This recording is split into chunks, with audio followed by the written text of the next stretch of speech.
বাংলাদেশের বিপুল জলরাশি এবং খাদ্য সংস্কৃতিতে ইলিশ একটি অপরিহার্য নাম।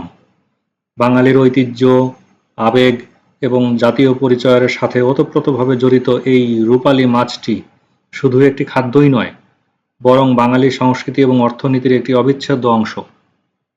যমুনা, মেঘনা, পদ্মা সহ বাংলাদেশের নদ-নদী এবং সমুদ্রের জলে বিচরণকারী এই সোনালী রূপালী মাছটি বিশ্বের অন্যতম সুস্বাদু মাছ হিসেবে পরিচিত। বাঙালির রন্ধনশৈলী, গান, কবিতা, সাহিত্য, এমনকি বিভিন্ন লোকাল উৎসবেও ইলিশের প্রভাব অপরিসীম।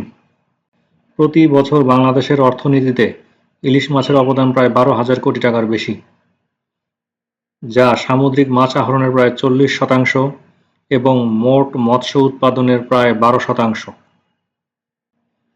এই মাছটি বাংলাদেশের জাতীয় মাছ হিসেবে ঘোষিত হওয়ার পেছনে রয়েছে এর অনন্য বৈশিষ্ট্য, অর্থনৈতিক গুরুত্ব এবং সাংস্কৃতিক ঐতিহ্য।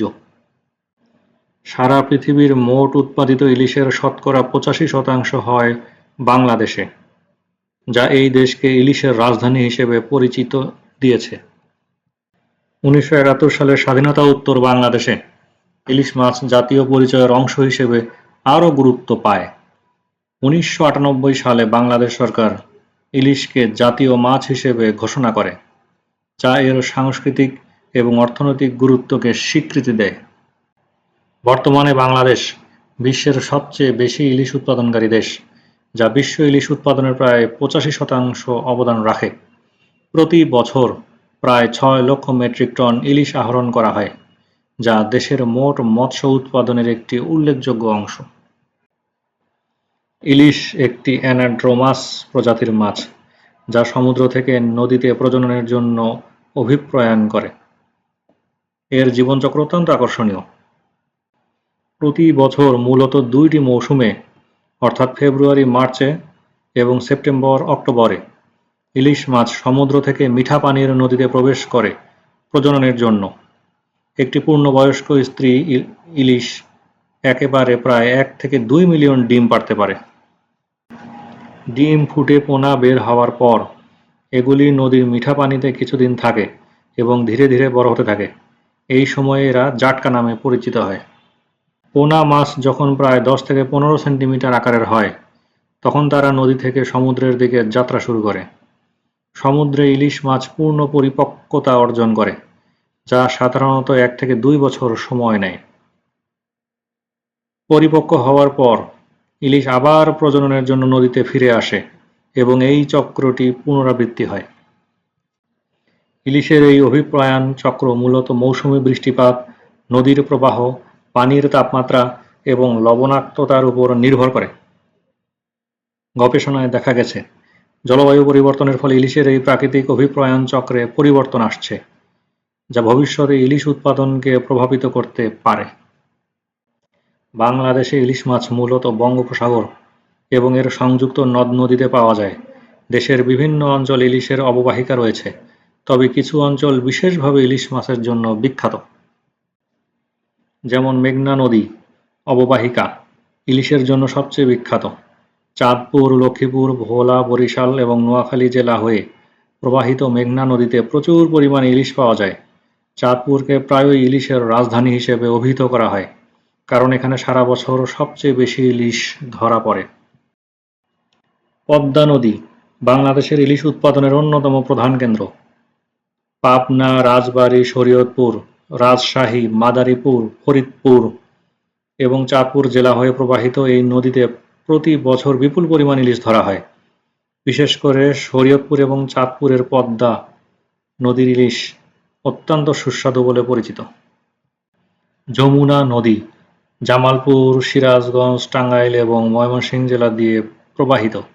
এই নদীতে ইলিশের পরিমাণ পদ্মা এবং মেঘনার তুলনায় কম হলেও উত্তরবঙ্গের ইলিশ সরবরাহের প্রধান উৎস হিসেবে যমুনা নদী গুরুত্বপূর্ণ। সুন্দরবনের নদীগুলোতে এবং খাল বিলে প্রচুর ইলিশ পাওয়া যায়। খুলনা, বাগেরহাট, সাতক্ষীরা জেলার উপকূলীয় এলাকায় ইলিশ মাছ ধরার একটি প্রধান শিল্প গড়ে উঠেছে।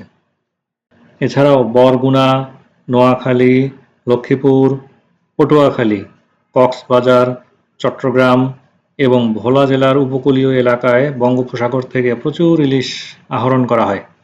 সমুদ্রে ধরা ইলিশ আকারে বড় এবং বেশি চর্বিযুক্ত হয়, যা অনেকের কাছে অধিক সুস্বাদু বলে বিবেচিত। বাংলাদেশের এই অঞ্চলগুলোতে অধিক পরিমাণে ইলিশ পাওয়ার বেশ কিছু কারণ রয়েছে, যেমন নদীর প্রবাহের গতি। মধ্যম গতির প্রবাহ ইলিশের অভিপ্রয়াণ এবং প্রজননের জন্য উপযোগী। খাদ্যের প্রাচুর্য। এই অঞ্চলে প্লাঙ্কটন এবং ছোট জলজ প্রাণীর প্রাচুর্য ইলিশের খাদ্য হিসেবে কাজ করে। পানির লবণাক্ততা। বঙ্গোপসাগর থেকে নদীতে প্রবেশের পথে লবণাক্ততার ক্রমিক পরিবর্তন ইলিশের জন্য উপযুক্ত পরিবেশ তৈরি করে। তলদেশের গঠন। নদীর তলদেশের বালি এবং পলি ইলিশের ডিম পাড়ার জন্য উপযুক্ত। জলবায়ু। উষ্ণ এবং আর্দ্র জলবায়ু ইলিশের বৃদ্ধি এবং প্রজননের জন্য আদর্শ। ইলিশ শিল্প বাংলাদেশে প্রায় 25 লক্ষ মানুষের প্রত্যক্ষ এবং পরোক্ষ কর্মসংস্থান সৃষ্টি করেছে। এর মধ্যে রয়েছে মাছ ব্যবসায়ী। প্রায় 2 লক্ষ মানুষ ইলিশ মাছের পাইকারি এবং খুচরা ব্যবসার সাথে জড়িত। বরফ কারখানা। প্রায় 50,000 মানুষ বরফ উৎপাদন এবং সরবরাহের সাথে জড়িত। জেলে। প্রায় 6 লক্ষ জেলে ইলিশ ধরার কাজে নিয়োজিত। প্রায় 1 লক্ষ মানুষ ইলিশ মাছ প্রক্রিয়াকরণ এবং সংরক্ষণের কাজে নিযুক্ত। প্রায় 1 লক্ষ মানুষ ইলিশ পরিবহন এবং বাজারজাতকরণের কাজ করে। প্রায় 50,000 মানুষ মাছ ধরার জাল, নৌকা এবং যন্ত্রপাতি নির্মাণে জড়িত। প্রায় 20,000 মানুষ ইলিশ রপ্তানি সংক্রান্ত কাজে নিযুক্ত। ইলিশ বাংলাদেশের অন্যতম গুরুত্বপূর্ণ রপ্তানি পণ্য। প্রতি বছর বাংলাদেশ বিভিন্ন দেশে প্রায় 10 থেকে 12,000 মেট্রিক টন ইলিশ রপ্তানি করে, যা থেকে প্রায় 100 থেকে 120 মিলিয়ন ডলার আয় হয়।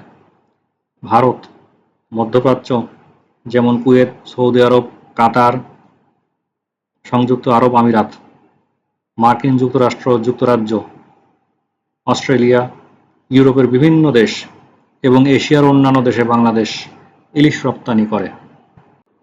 তবে দিনকে দিন বিভিন্ন কারণে ইলিশের দাম বৃদ্ধি পাচ্ছে, যেমন উৎপাদন খরচ বৃদ্ধি, জ্বালানি তেল, জাল নৌকা এবং সংরক্ষণের খরচ বৃদ্ধি পাওয়ায় ইলিশের মূল্য বৃদ্ধি পাচ্ছে।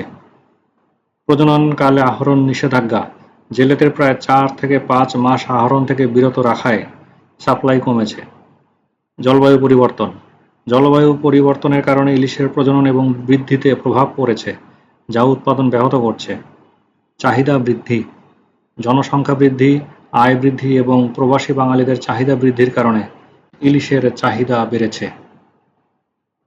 ইলিশ মাছে protein, calcium, vitamin A, vitamin D, phosphorus, iron, vitamin বি12 এবং অন্যান্য সূক্ষ্ম পুষ্টি উপাদান প্রচুর পরিমাণে রয়েছে।